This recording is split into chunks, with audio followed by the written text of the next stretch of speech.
Okay, this question is conjugation in bacteria.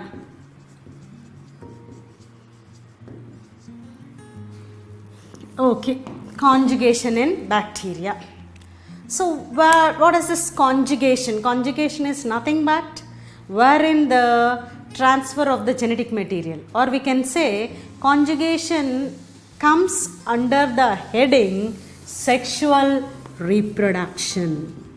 Comes under the question sexual reproduction. So again a question must arise for us. How come this sexual, is there any true sexual reproduction, or is there any sexual reproduction present in case of bacteria? No, the answer comes over here. No, there is no matter of sexual reproduction in case of bacteria. Again, why? Why there is no sexual reproduction in bacteria? There is no sexual reproduction in bacteria. Why? Because there are no presence of sex organs, as well as there is no formation of gametes. So no sex organs, no gametes.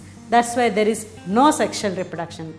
And at the same time, we shouldn't say that absolutely there is no sexual reproduction, but here in this case we can say that sexual reproduction in case of bacteria, it matters in which manner is that it is, and there is no true sexual reproduction in case of bacteria. There is no true sexual reproduction in case of bacteria, wherein there is only exchange of genetic material. There is exchange of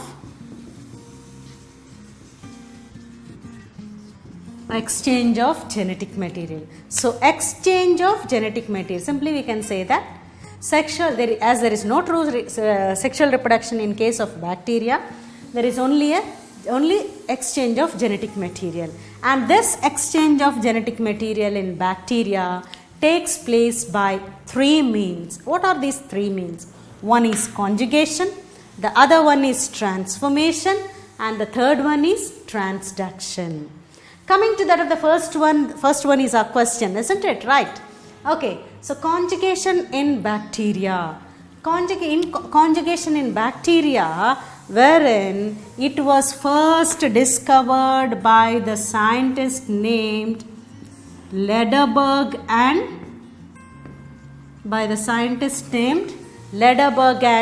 T-term. This Lederberg and T-term in the year 1946. Okay, so Lederberg and T-term in the year 1946 have discovered the process of conjugation in Escherichia coli. Bacterium called Escherichia coli. Okay, so conjugation in bacteria was first discovered by Lederberg and T-term in 1946 in the bacterium that is Escherichia coli. Okay, in Escherichia coli. So what happens? What is this? Here, conjugation involves the participation of two live bacteria. So first point we can say that two live bacteria participate in conjugation. First point is two live bacteria participates in conjugation. And what is the next point we can say? These two live bacteria,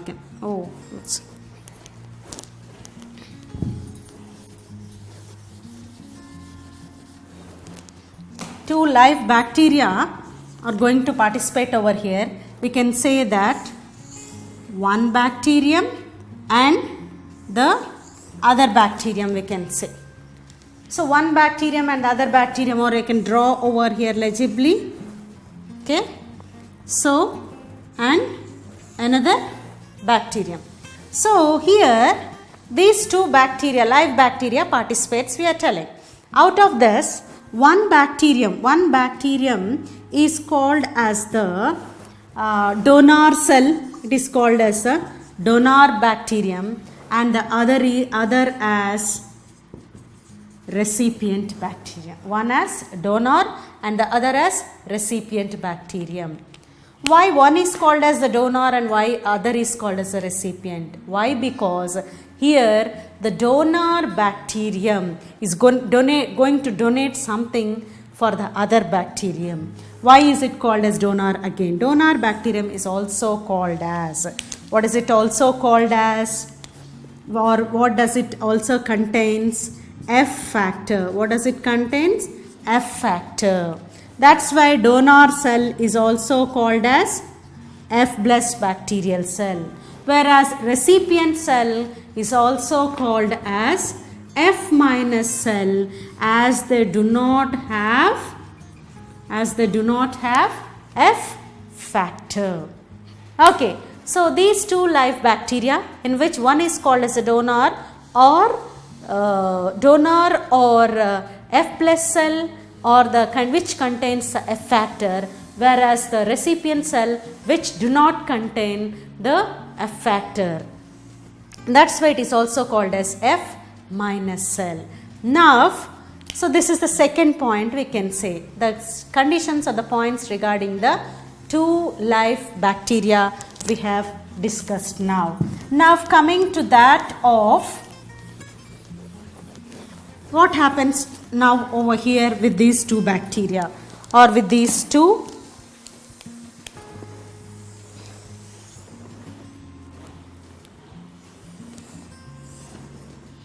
okay. So one, this is, what is this bacterium? This is the donor or F plus bacterial cell, whereas this is the recipient.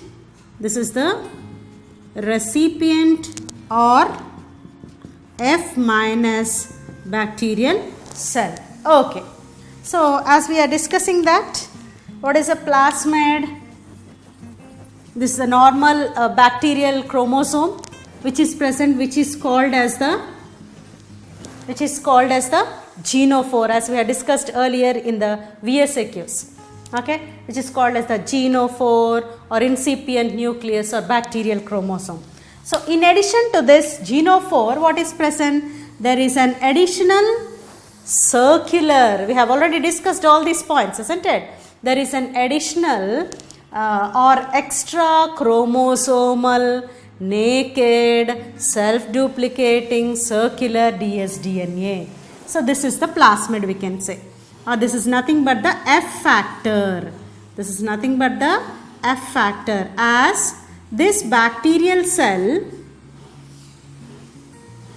okay, as this bacterial cell contains a plasmid called as F factor, we are calling this bacterial cell, this donor bacterium cell, as F plus cell. So that's what about the structures, or rather the conditions which are present to that of the donor and to that of the recipient cell. Now coming to that of the other structures which are present on the cell wall.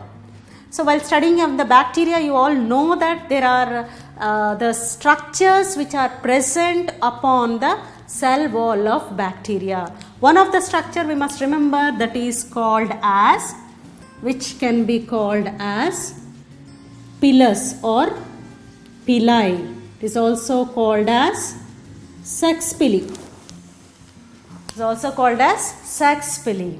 Okay. So the sex pili or the sex pili can be defined as short, rigid, tube-like structures. Okay. So short, rigid, tube-like structures are present. Okay. So these sex pili, they during the time of conjugation, two bacterial cells, one cell which is having the plasmid, which is called as a donor cell or the F plus cell, and the other cell which is the recipient or F minus cell, the two come a bit closer. Okay. Then the sex pili, they help in formation of formation of a junction, or rather formation of a tube or a connection, rather I can say. Okay, so sex pili play an important role in connecting both the donor cell to that of the recipient cell. wherein the region is connected, and this sex pili now it is called as, or it serves as an conjugation tube. Sex pili now it serves as an conjugation tube. So the sex pili it forms an connection between the donor as well as recipient cell, which is called as conjugation tube. So meanwhile what happens? Meanwhile the plasmid or the F factor which is present within the donor cell, this plasmid or F factor which is present within the donor cell, it duplicates or it undergoes division. It undergoes division or it replicates. It replicates or it undergoes division and it forms one more copy. It forms one more copy. Okay. So I repeat, the F plasmid which is present or the F factor which is present within the donor cell, meanwhile it replicates and forms one more copy of its own. That's what we have already discussed in case of the VSAQs. That is the significance or rather the character of the F plasmid. So now this F factor, this replicated or the duplicated or the replicated F factor moves through the conjugation tube and moves through the conjugation tube and finally enters into the recipient cell. Now what happens? Then the F minus cell at the end of the conjugation, the F minus cell also becomes F plus cell. F minus cell also becomes F plus cell. That's what happens at the end of the conjugation. And remember one thing, that conjugation is always an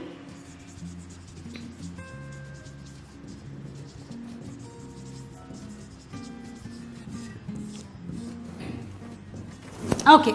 So conjugation is an semi-conservative method, or you can not semi. Sorry, not it is of not semi. It is a very conservative method. I can go with. So it is a very conservative method. It is a very conservative method. Conservative means wherein here the F plasmid which is present in the donor cell is not going to lose over from there. It is going to replicate a copy of its own, and this copy is going to be shifted or rather transported to that of the F minus cell, wherein that is why at the end of the conjugation process the F minus cells also transforms into F plus cells.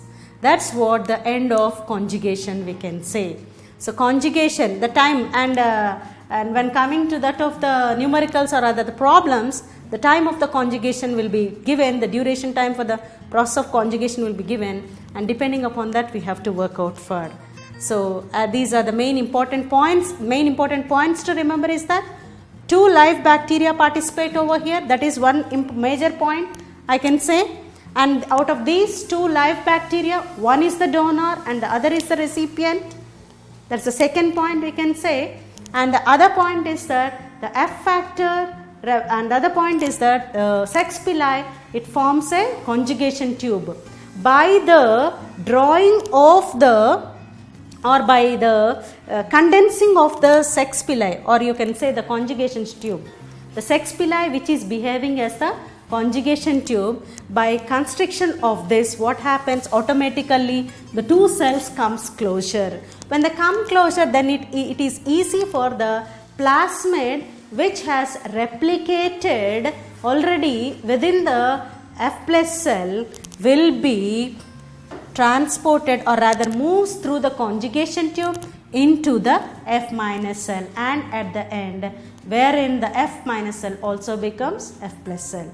Conjugation was first discovered by Lederberg and T-term in the year 1946 in Escherichia coli. And coming to that of the E. coli, got to discuss about this E. coli, just mentioned. This E. coli is the bacterium which is a common inhabitant in case of the human intestine. So that's how we have complete.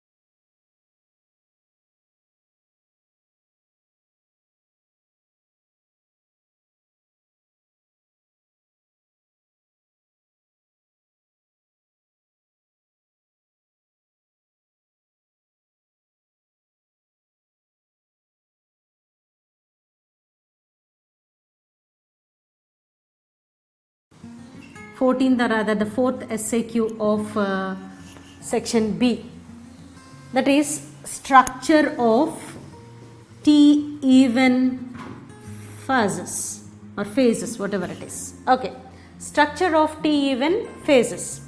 Come on to this, the structure of the T-even phases or the phases. What is this T-even phases or the phases?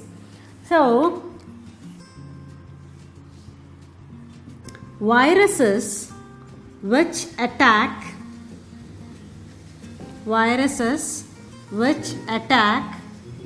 bacteria.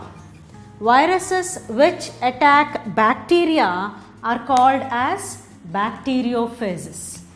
Viruses which attack bacteria are called as bacteriophages. For that, example is T-even phase, that is T4 phases.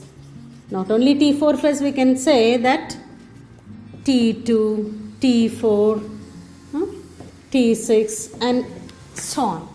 Okay, so viruses which attack bacteria are called as bacteriophages. Example, T4 or T2 phases, T4 or T2 phases is the example. Now coming to that of the structure of this T-even phases.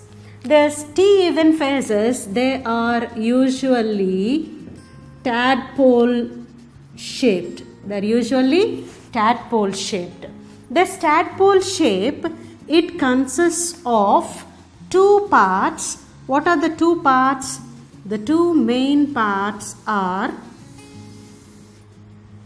okay, so the two main parts are head and tail. Okay, so T-even phases, that is the bacteriophages, which are tadpole shaped, which consists of the two parts, that is head and the tail. Coming to that of the head, in between the head and the tail, there is one more structure we can say, that is called as collar. Or collar is the connecting structure. Just there is no actually to say, there is no function of collar or function of the collar is not known. Rather, collar is the junction or the connection between the head and the tail. Coming to that of the head, which measures about 65 into 95 nanometers approximately. Okay, head measures about 65 to 95 nanometers approximately. The head consists of a proteinaceous sheath. When it comes to that, it consists of the virus, it consists of the proteinaceous sheath called as capsid. This capsid consists of number of capsomers. Okay, so the head, which is the upper large part of the tadpole shaped T-even bacteriophages, which consists of an outer covering, that is a proteinaceous covering called as capsid, which is covered with that of number of capsomers. These are the proteinaceous subunits. Proteinaceous subunits are called as capsomers. Many number of capsomers are present. And the head, it exhibits polyhedral Polyhedral symmetry. What is meant by symmetry again? Symmetry is the manner of arrangement of capsomers in an capsid. Capsomers are nothing but the proteinaceous subunits. So the number or the manner of arrangement of capsomers within a capsid is called as symmetry. Symmetry, it is of basically symmetry is of two types. Basically symmetry is of two types. What are they? They are helical symmetry and cubical symmetry. Helical symmetry, wherein the capsomers are arranged in the form of an helical manner or in an spiral manner, we can say, in the form of an spiral staircase. Whereas in case of the tail, here when we can apply this symmetry over here, that the tail of the bacteriophage, it exhibits helical symmetry. It exhibits helical symmetry. Helical symmetry is that the capsomeres are arranged in the form of an helical manner. They are arranged in the form of an helical manner. So now coming to that of the cubical symmetry. Cubical symmetry, here the capsomers are arranged in the form of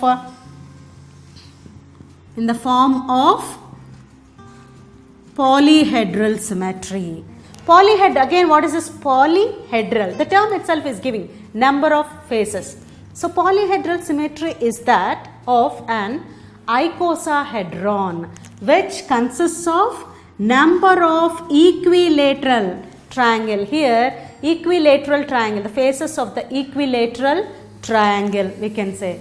So that is what we can say here is that head which exhibits polyhedral symmetry. Polyhedral symmetry is that the capsomers are arranged in an polyhedral manner, which shows the icosahedron, which consists of around 20 faces of equilateral triangle. That's what the explanation regarding the polyhedral symmetry. Now coming to that of the tail. Tail is present at the base of the head. Tail is present at the base of the head, wherein the tail is long and it measures about, or the length of the tail is 95 nanometers. The length of the tail is 95 nanometers. 95 nanometers and 8 nanometers in diameter. 8 nanometers in diameter. So the tail measures about 95 nanometers in length and 8 nanometers in diameter. Tail is enclosed by an tail sheath. Tail sheath is nothing but it is also called as a capsid, which consists of 144 subunits. 144 around, approx. This is the approximate number I can say. Okay. So tail is the long structure which is present or attached to the head by means of the collar, and the tail which measures about 95 nanometers in length and 8 nanometers in diameter approximately. The tail is covered with that of a tail sheath. Tail sheath is nothing but the proteinaceous sheath. This proteinaceous sheath, which is made up of, or which is composed of, or which consists of 144 subunits. Okay, and as I have already told you that tail exhibits helical symmetry. Tail exhibits helical symmetry. And at the base of the tail, there is what is present at the base of the tail, or the tail at the base present. What are present? The three structures we can say. The three structures which are present at the base of the tail are tail plate, tail pins and tail fibers. These are 6 of each, we can say. Okay. Tail, it ends with that of a tail plate which consists of tail pins. Okay. The number of the pins is 6 again, and tail fibers which are longer when compared to that of the pins. Okay, so they are again of 6 in number. All these 3 structures help in attachment of the bacteriophage or help in attachment of the bacteriophage or the virus to the cell or to the host cell. Okay, all these structures of the tail, that is the tail plate, tail pins and tail fibers, they help in attachment of the virus to that of the host cell. And the sheath, as we have already discussed, that the tail which is enclosed within a sheath which is wrapped by means of a proteinaceous sheath consisting of 144 subunits and which exhibits helical symmetry, and this tail plays a very important role in injecting the genetic material into the host cell. So, tail plays an important role in injecting the genetic material into the host cell. Now, coming to that of what is the genetic material which is present. We haven't discussed about that. Okay, here the genetic material which is present is dsDNA. Double-stranded DNA is the genetic material.